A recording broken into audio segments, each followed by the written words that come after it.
Good morning, Matt. In your time zone, it's still morning, and we're going to talk about your work in Wadi Faynan. How did you come to Jordan? How did you join the project in Wadi Faynan?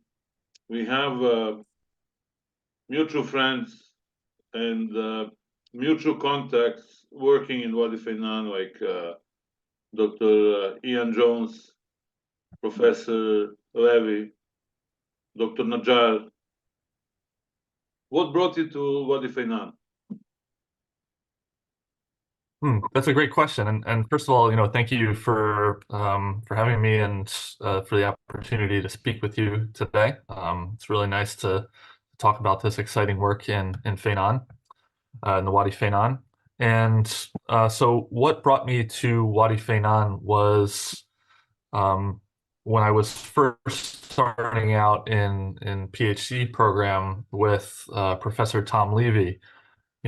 I was excited to get involved with his research because, he had done a lot of work with cyber archaeology, which is something that I'm very interested in, digital approaches to archaeology. And I had seen some of his publications on, the exciting work at Khirbet and Nahas, which is, a fantastic site in Wadi Faynan, and studying the history of copper production in the region based on that site. And so for me, it was an exciting opportunity to get started with him right as I was beginning my work as a PhD student at the University of California, San Diego, with Tom Levy.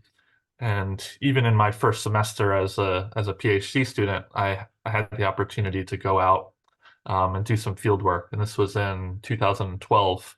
And we did some excavations at some different sites in Wadi Faynan.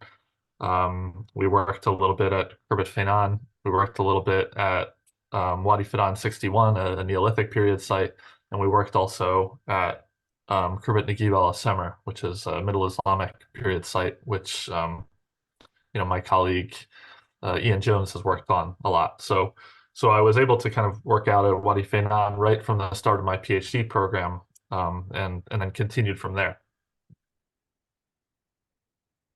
Then, why Wadi Faynan was so important during Iron Age, or even during the Bronze Age? Because Faynan with Cyprus were the main sites for copper exploitation. Can you tell more about that? Absolutely. So if we look back at the Bronze Age, the Bronze Age was a time when there was a global economic system and trade across the Mediterranean, across the Levant, across the Arabian Peninsula. There was a great deal of trade that was occurring on very long distances. And during this time of the Bronze Age, there was a great demand for copper. Of course, copper is one of the main ingredients in bronze, along with tin. And there was a great demand for copper, and most of the copper during this period was being supplied by the kind of enormous mines and copper smelting industry on Cyprus. And part of the reason why the industry was able to be so successful in Cyprus was because of this kind of global economic system. There was a huge amount of seafaring trade in the Mediterranean. So ships could bring, trade goods to Cyprus. They would drop off some trade goods in Cyprus, pick up processed copper, and kind of export that around the Mediterranean. And so at the end of the Bronze Age, the period of the Bronze Age collapse, a lot of this economic system started to kind of shrink as many of the major empires collapsed, and there was a lot of chaos and destruction. We can think of it as a kind of economic depression, maybe, or recession even. And so in the Iron Age, there was kind of an opportunity for new regions of copper exploitation to develop. And so if we look at the Wadi Faynan, this has been a very strategic region in the world for a long time. Even in the Bronze Age, we know that nomadic people living in or near the Wadi Faynan and the Wadi Araba were able to kind of exist as middlemen along this huge trade, along the trade of spices from the east, along the trade of different goods coming from maybe even as far as India. And so people living in the Wadi Faynan were kind of serving as middlemen. And so I think what they realized at the time was that there was an enormous amount of copper resources in Wadi Faynan that they could start to exploit. And because of the collapse in seafaring trade and the collapse of the existing economic systems, there was still a great demand for copper and for bronze, but there was nobody really supplying that trade. So the people in Faynan, they already had expertise in moving trade along. They had expertise in how to exchange goods across long distance. And now all they needed to add was expertise in copper exploitation, copper mining, and copper smelting. And there was a huge opportunity for them to do that in the beginning of the Iron Age. And that's how we see the massive expansion in copper production in Wadi Faynan during this period. How the exploitation of Faynan developed in the later historical stages. We know that Faynan was mentioned in the Bible. It was also mentioned by ancient historians regarding the penal colony for the first Christians.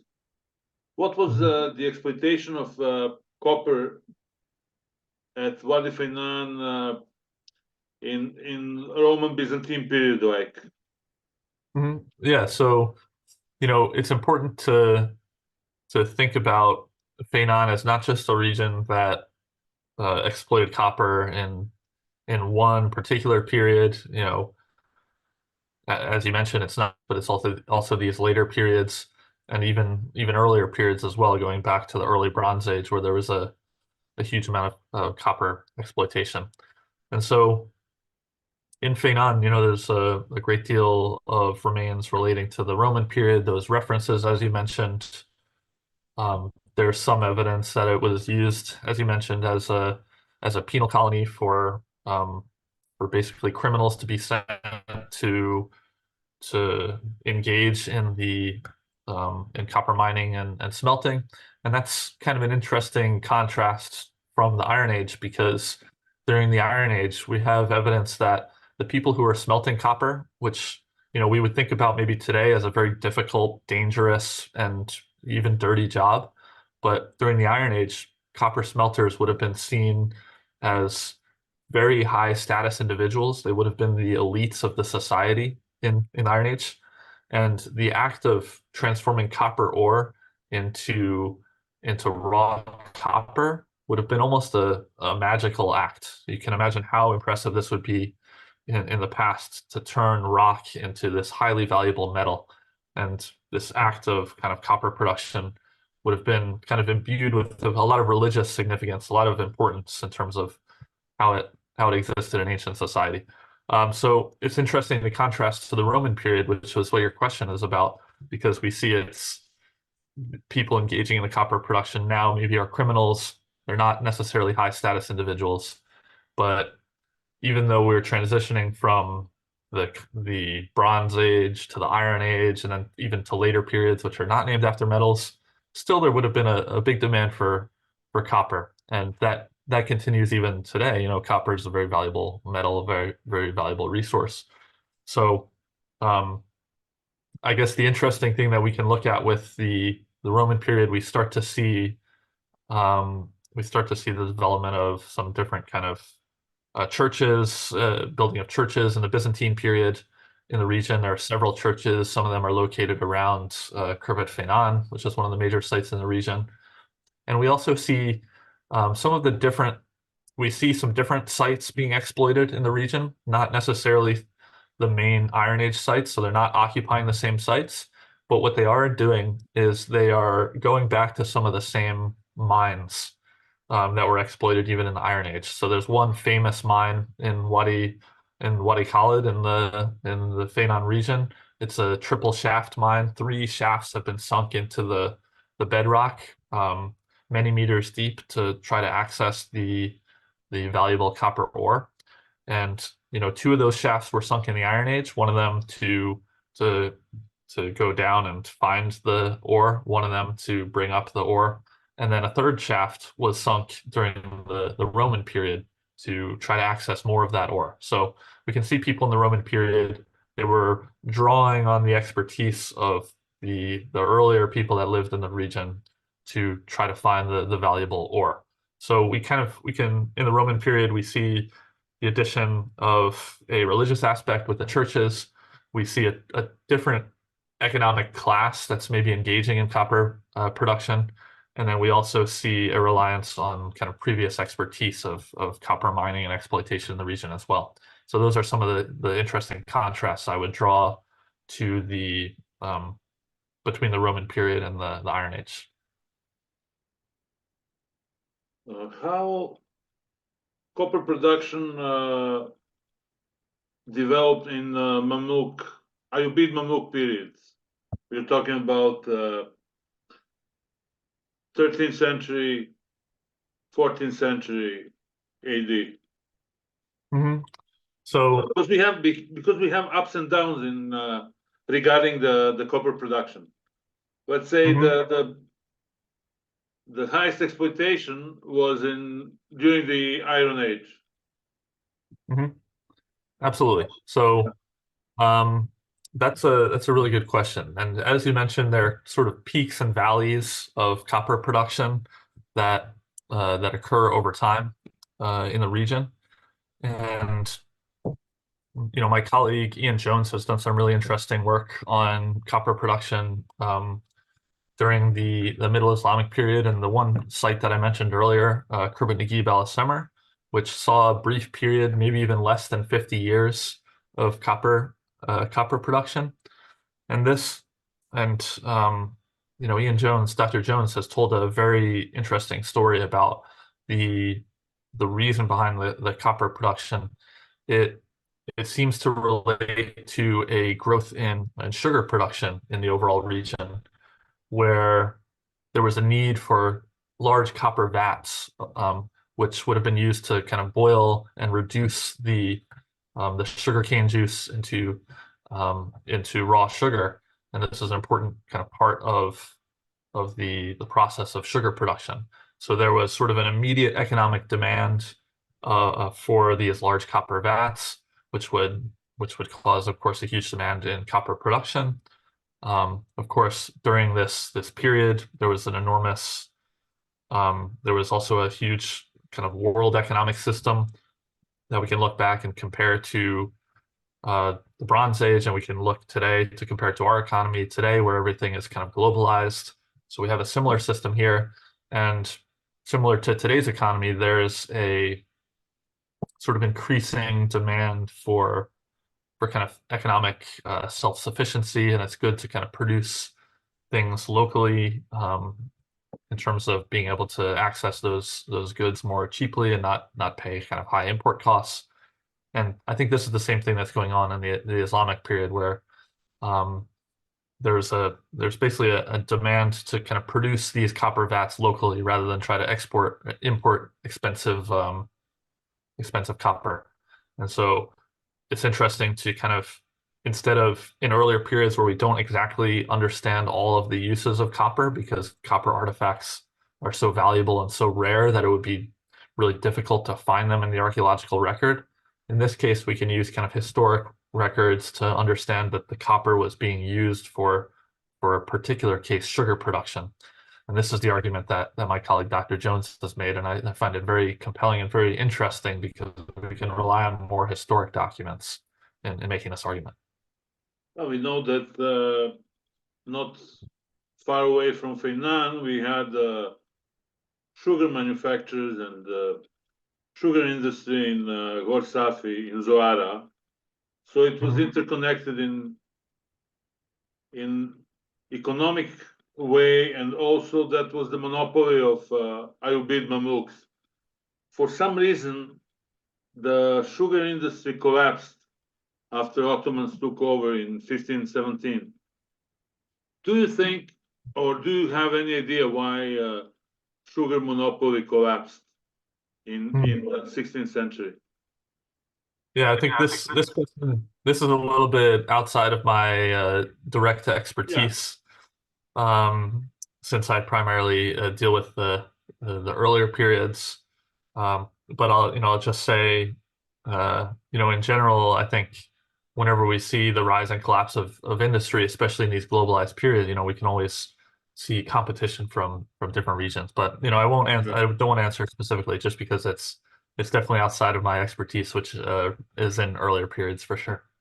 I talked about that with Dr. Konstantinos Politis, who specialized in sugar industry in Horsafi, and that's one of his major projects for the past 40 years, or almost 40 years.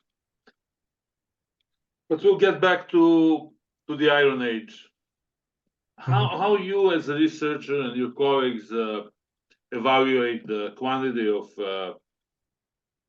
copper that was exploited in the Iron Age? What methodology? Yeah, that's a really good question. And so understanding the amount of copper that was produced is a really challenging task, because of course we don't have access to the actual copper that was produced. We spoke earlier about the kind of economic trade system that brought copper all around the Mediterranean, and it went as far as Greece, it went as far as Egypt, and probably it even went further. I imagine that it went as far as Spain, but we just haven't been able to source that yet. And so it's hard to find the copper, so we have to rely on proxy data to understand how much copper was produced. And the main proxy for copper production is copper slag, which is the byproduct of copper production, the sort of melted rock that isn't specifically copper-bearing ore. And there's tens of thousands of tons of copper slag, of Iron Age copper slag across the sites in this region. Over 100,000 tons, probably around 150,000 tons. And this is an estimate provided by a German researcher, Andreas Hauptmann, who wrote an important book about the archaeometallurgy in the Faynan region. And so, his estimates were based on what he understood from a certain amount of excavation of the slag mounds that are found at sites like Khirbet el-Nahas and Khirbet el-Jariyah. But, the question is how dense are these slag mounds? Because many of them were used exclusively for metallurgical purposes. Many of them were used intermittently for metallurgical purposes, residential purposes. This is what we found at Khirbet el-Jariyah, where one of the major slag mounds at the site, we see a layer of crushed slag where they were looking to exploit all the copper they could from the slag and pull out even little tiny bits of copper. We found a residential layer where there's not really any copper slag, and then a thick layer of tap slag, which is very indicative of intense production. And so basically, it's very hard to estimate the overall amount of production because of this inconsistency in the distribution of slag. It's not enough just to say that here's a slag mount, we can estimate it as this deep, and then do some kind of volumetric calculations. We have to think in a more sophisticated way about how much copper was produced. But we can certainly say that it's based on the ratio of slag to copper produced. It's at least probably 10,000 tons of copper, of raw copper, and potentially more. And the only way to really kind of create a narrower estimate of how much copper was actually produced is to do more excavation of slag mounds across the region. And we've already excavated a number of slag mounds, so it's a question of how much we need to narrow that down versus how much we need to kind of preserve these slag mounds for future generations to excavate and think about with the greater technology that I'm sure they'll have in the future. When was the last time you had a digging season at Wadi Faynan? Because we both know that the COVID pandemic interrupted all kinds of projects and all kinds of diggings. Mm-hmm. Yes. So the last time the Edom Lowlands Regional Archaeology Project, which is directed by Tom Levy and Mohammed Najjar, who you mentioned earlier. The last time we did a field season with that project was in 2014, and we did a 3 or 4 week field season at Khirbet Al Juria, which is one of these Iron Age satellite production sites that's nearby to Khirbet and Nahas, and would have been a kind of important way to access the sites or the copper mines further up the Wadi Al Juria. So the last time we went out was in 2014, and now with Tom Levy's retirement, the project is on a little bit of a hiatus. But a number of us are still very interested in the archaeology of the region, and we're kind of looking for opportunities to continue the research. And one issue that I'm especially interested in is the provisioning of copper production in the region. We know a lot about the metal production technology. My dissertation research dealt with long distance exchange of copper, studied by proxy by studying ceramics. And one thing that hasn't been studied in great deal is how the workers in the region, how the miners and the smelters were fed, and how they had access to water. And there hasn't been a project dedicated specifically to this purpose, even though it's arguably one of the most important topics in the region. So even though we haven't worked since 2014, I think there's still a lot of amazing work that could be done at some of the different sites in the Wadi Faynan, and not just even the major sites like Khirbet and Nahas, for example.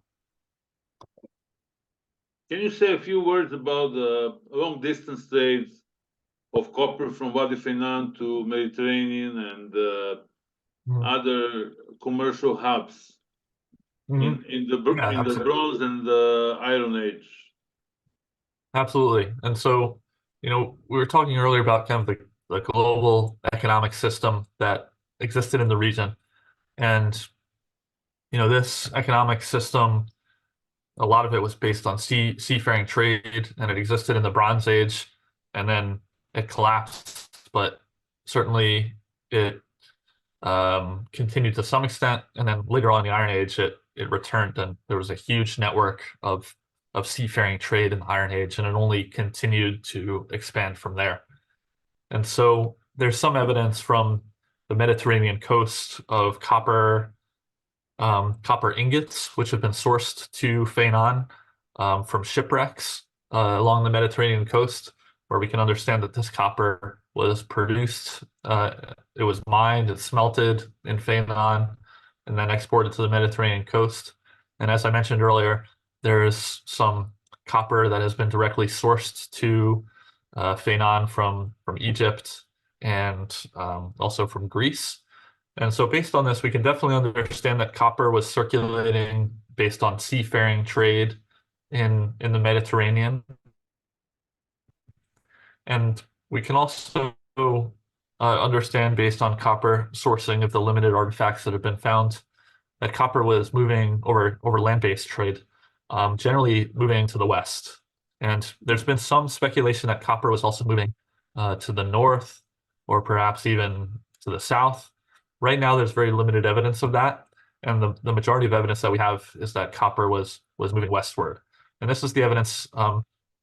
This kind of understanding, my PhD dissertation work has contributed to this, because I studied ceramics that were found at the copper production site Khirbet Al Juria in the Wadi Faynan. And at this particular site, some of the ceramics were produced from less soil from the west, and we can use the fact that these ceramics were produced in the west and brought to the Wadi Faynan region as evidence of an existing trade network during the Iron Age. So if pottery was moving one way, we can assume that other goods were moving in the other way, and most likely this would have been copper. And there's been other research that shows that there's kind of an active and ongoing trade network between the Mediterranean coast and the Wadi Faynan region. And this is basically our understanding of how the copper is moving. Essentially, the copper producers in Wadi Faynan were very smart. They understood how to make their goods and their products most appealing to the kind of global market. And the best way to do it is to send it to the Mediterranean, because the Mediterranean was really the trade hub of the region. It's sort of the Iron Age superhighway of trade. It's the best way to get the goods to wide trade networks and get the most return on investment, to kind of put it in economic terms. So I think that for now we have a very strong understanding of an active trade network of copper being produced in Faynan, moved by the semi-nomadic people who lived in Faynan and worked there, moved to some of the sedentary settlements to the west, where it would have been distributed into the kind of Mediterranean seafaring trade network. And I'll just say also one other thing related to that. In addition to ceramics, probably the people who lived in Faynan, the high status smelters that I was speaking about earlier, probably since they were semi-nomadic people and they weren't sedentary, they weren't just living in one place all the time, probably they were not necessarily interested in receiving a lot of material goods, such as enormous ceramics that would be difficult to move around, but probably they were interested in more sort of ephemeral goods. Maybe we can think about high status food items, which would be very transportable. To some extent, olive oil, which would have been a high status and valuable product, even as it is today. Olive oil is very expensive. In addition to olive oil, we can think about fish imported from the Mediterranean, imported from the Red Sea, and in the past, purple textiles would have been very valuable, very expensive, and there's some evidence of copper smelters wearing purple textiles as sort of a very tangible declaration of status. So we can think today about people wearing the finest fashions, expensive designer goods, and in the past, purple textiles would have been sort of the expensive designer fashion of the day. And so probably these are the goods that were coming in return for the copper in these trade networks. Can you say more about the cyber archaeology? Because cyber archaeology is part of the projects run by University of California, San Diego. Mm-hmm. And all of you guys that I've met here came as students of Thomas Levy and part of the project in Wadi Faynan. I'm talking about Adam Lowland's Regional Archaeology Project. Where's the project at this stage? Are you guys planning to dig in the coming years, or for some reason it's not very active? Because you said it the last time you went for the dig was in 2014. Absolutely. So let's see. I'll take the question in kind of two parts. Yeah. So the first part, I would say, in terms of cyber archaeology, cyber archaeology has always been one major focus of the project. So one aspect of the project is understanding ancient metallurgy, understanding social complexity in the region, and understanding how ancient nomadic people living in Wadi Faynan were able to kind of develop this complex society based on copper production. And the other aspect has been the application of new digital methods to to understand the past. And so my PhD advisor, Tom Levy, would describe cyber archaeology as the marriage of computer science, engineering, and archaeology. And so we can think about technologies like GIS, computer-based mapping, 3D modeling of archaeological sites to help us record the information, because archaeology is fundamentally destruction. So when you excavate a site, you destroy the context, and people in the future are not able to understand anything about what you excavated except what you record. So recording in a great deal of detail is very important. And that's really been a huge focus of mine in my work on the Edom Lowlands Regional Archaeology Project, has been to record archaeological sites in 3D and to use computer-based mapping to understand these sites. And so we've done a lot of work recording sites in 3D. And I think one exciting part about the project now is that we've been able to take a lot of these digital data sets and kind of bring them to a more public audience and allow the public to kind of access and see these data sets in a digital environment. Because, of course, not everyone can visit Wadi Faynan, and not everyone can kind of read the sort of peer-reviewed publications, which are often behind a paywall. And so something that's particularly exciting for me in my research is taking these digital data sets and bringing them out to a public audience, especially including the Arabic-speaking audience in Jordan. And for this, I have an ArcGIS story map, which is a kind of interactive digital blog almost that uses a lot of the digital data that we collect in Faynan. And this is published both in English and in Arabic, and people can kind of interact and explore. It's called the Kingdom of Copper. This is the name of the website. And right now I'm also developing a project on the website Sketchfab, where I publish a lot of the 3D models. And this is a collaboration with my colleagues, Brady Liss and Ian Jones, and of course, Tom Levy, Mohammed Najjar, and also Tom's current student, Tony Tamburino. But it's a kind of collaborative project where we're publishing 3D models of archaeological sites, of excavation contexts, of artifacts, and we're publishing them online so people can interact with them, and we annotate them and we describe them according to their archaeological importance. And the annotations will eventually be both in English and in Arabic. Right now they're in English, but I'm also going to publish them in Arabic with the idea that Jordanians should be able to kind of access this information that we're writing about their own cultural heritage. So I find that to be very important. Yeah, go ahead.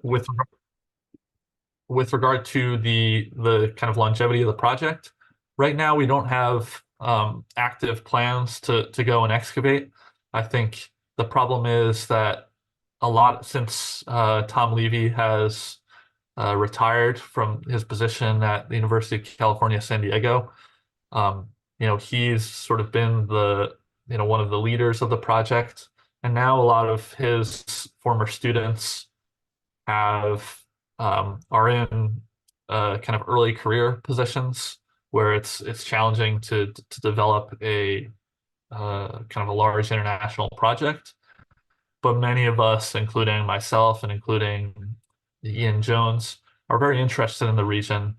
And I think we're always keeping an eye on the developments in Wadi Faynan, and we're always trying to look for opportunities to go there and collaborate. And that certainly is the case for me. I'm looking maybe for an opportunity to do a short field season sometime in the future, depending on how things will work out. So there's no active plans right now, but I think many of us are very interested in continuing the work in the region since it's such an important and valuable region for understanding the history of Jordan, the history of archaeometallurgy, and the history of how nomadic societies can develop a great deal of social complexity as well.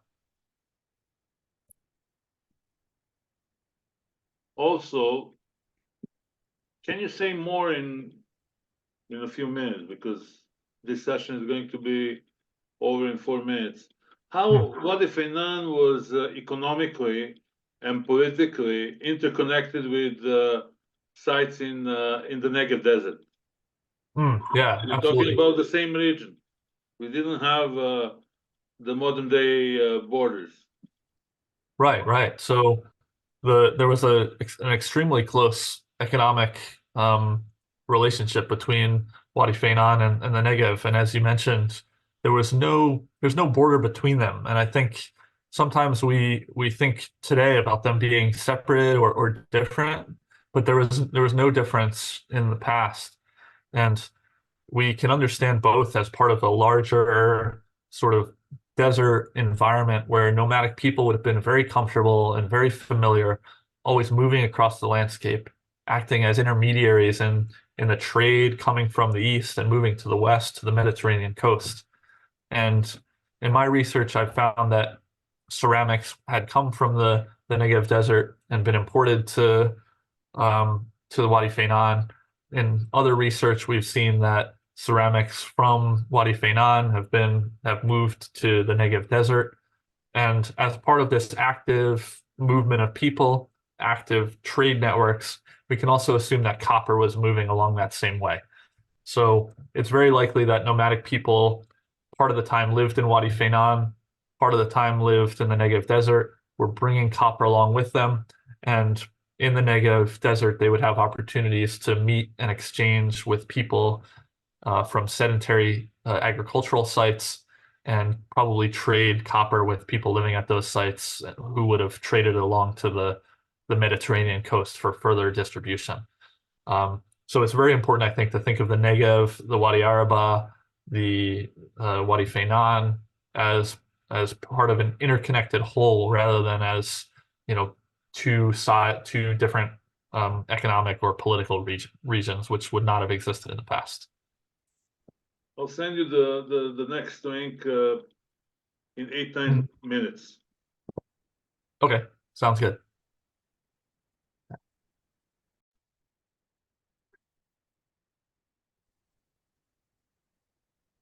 So we last discussed the connectivity between Negev and Wadi Araba. How Mediterranean centers like Gaza, like other ports, were involved with the copper production? We already said that Cyprus was the main center for the copper production in the ancient Mediterranean, but we didn't mention the coastal parts and ports that were utilized for the export of copper from Wadi Faynan. Yeah. So we know that coastal sites like Gaza were very kind of rich and important sites for interregional trade, for this kind of network of maritime exchange. Yeah. And sort of cycles of ships kind of moving along the coast, unloading some goods, bringing on some goods, so that and we know a lot about this from shipwrecks, where we can find shipwrecks that have goods from all across the Mediterranean all at once, and it's difficult to even sometimes tell where the ship originated from because of the total range of trade goods and goods for exchange. Could be wine, it could be olive oil, it could be copper, and most likely it was all these things at once, just all stored on the same ship. So, and we also know from excavation of coastal sites like Gaza that basically these sites would have been incredibly exposed to a lot of different ideas, a lot of different trade goods. They would have been enormous trade centers, and always kind of receiving the kind of latest from across the Mediterranean, the latest ceramic trends, the latest probably clothing styles, which we know less about from archaeology just because of the preservation involved and everything. So trying to understand how copper fits into this ongoing trade network is probably one of the most important areas of research right now, because it's very difficult to understand. Copper leaves such a limited trace in the archaeological record because it would have been so valuable that people didn't just throw it into the trash and let it go into the archaeological record. But we can understand, we now are starting to understand that copper was exchanged to the Mediterranean coast and they're loaded onto these ships. And so most likely there were traders in these cities along the Mediterranean that would have really understood the price of copper as it fluctuated during the era, and would have basically understood the Mediterranean-wide trade market for copper, similar to how today we have experts in the stock market that can understand the price of commodities going up and down and manipulate the trade and try to make the biggest profit that they can based on it. And the same thing probably would have existed in these coastal Mediterranean cities, which basically would have been the sort of stock market centers of the past, essentially. Regarding the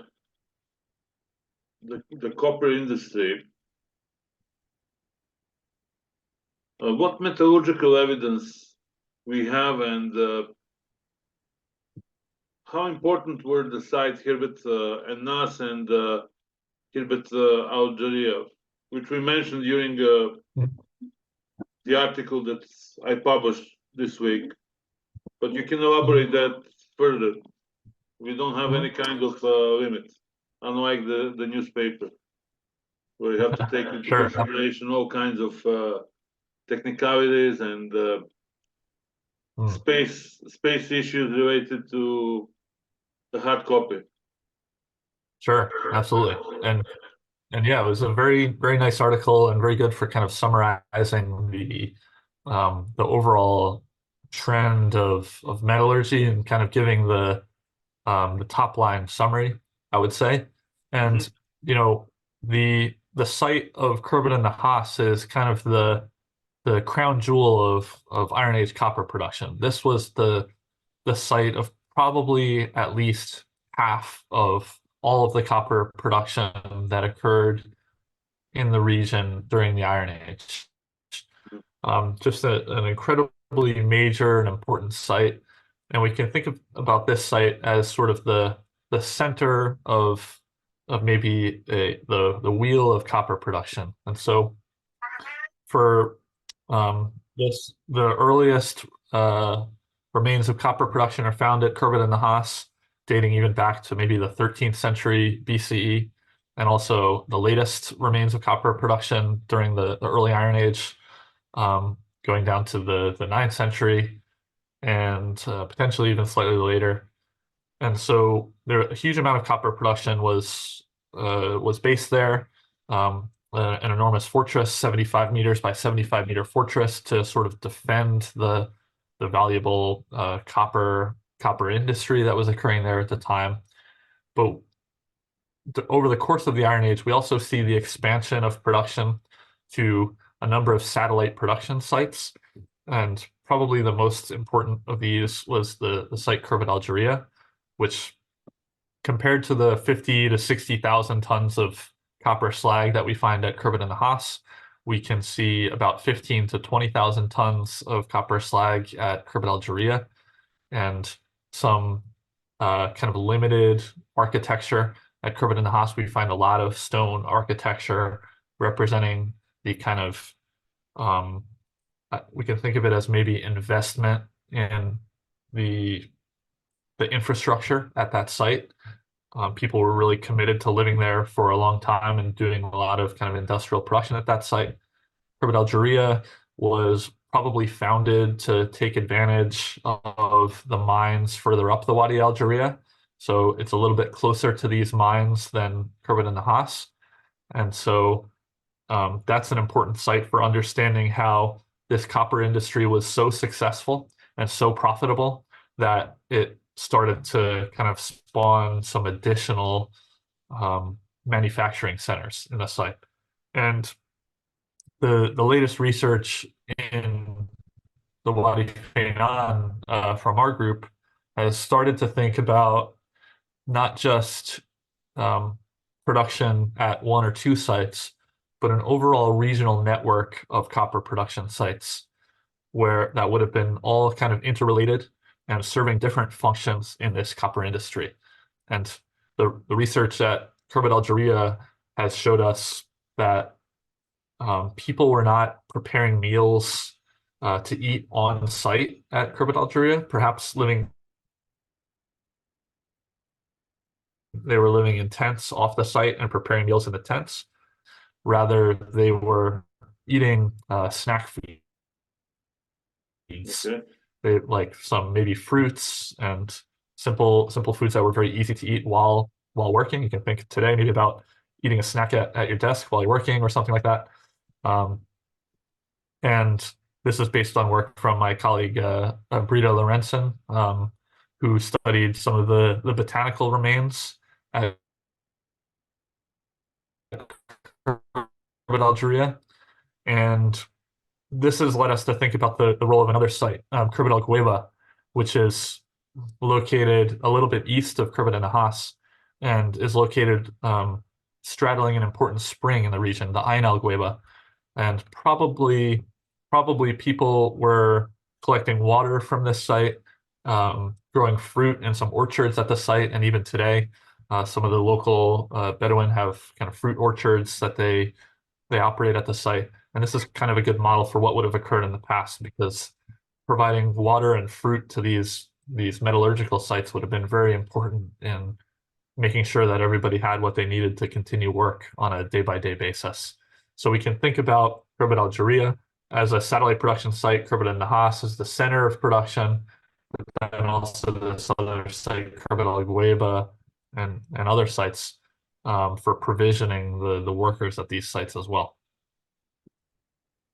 And for the end, what are your plans in 2024 regarding Wadi Faynan? Are you planning to come to Jordan, dig in Wadi Faynan, or visit Acre, which is in my vicinity, in my neighborhood? I live in the same area on the same hill. Where's Acre? Yeah. Yeah, great question. So my plans for 2024, as I mentioned earlier, I have this in development project where I'm publishing 3D models of archaeological sites in Wadi Faynan, archaeological sites, excavation contexts, and artifacts from Wadi Faynan on the 3D model sharing site Sketchfab. And we have an Edom Lowlands Regional Archaeology Project, or LRAP, as it's called for short. We have an LRAP page on Sketchfab where we publish many 3D models. And my objective is to publish these 3D models with a lot of detailed information, not just in English, but also in Arabic. And when I've published this information, both in English and Arabic, I would like to come to Jordan and come to Acre and speak to people locally there to kind of show them this work and give them another way to see and understand the archaeology of the region. Because, for me, it's, I think, the incredible archaeology of Wadi Faynan, this is the cultural heritage of the Jordanian people. And I think it's really important that we don't just publish in kind of peer-reviewed journals in English language, paywall journals that are very difficult to access. But it's important to have conversations, to publish work in Arabic and kind of find another way to kind of share the information that we provide and kind of talk to the local people of Jordan. So yeah, this is really important for me, and yeah, I'd like to come to Jordan if I can and kind of share this latest project that I'm working on. And maybe while I'm there, we can think of some ideas for a new project in Wadi Faynan. And maybe even specifically on the provisioning that I was just talking about, for finding ways to research how copper production would have been maintained through feeding the workers and smelters and providing them with water. And that's maybe an idea for a project that can develop when I come to ACOR. So yeah, so those are my goals for 2024 for the project.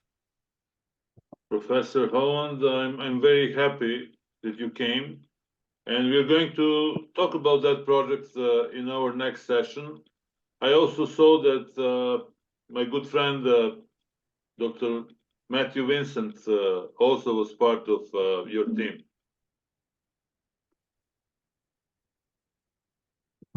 That's right. That's right. Yeah. You have like 3-4 people. Yeah. That So Matthew Vincent. I've dealt with who came from the same project. I mean, I covered the article about you. I covered Ian Jones many times. Also, Thomas Levy was featured, and Matthew Vincent. So if you have more people, yeah. So we have a great team. Of course, you can recommend more people to join my circle. I can feature them, and we can disseminate the knowledge about Wadi Faynan and related projects, related sites, both on this podcast or in the paper. So I'll definitely contact you in January.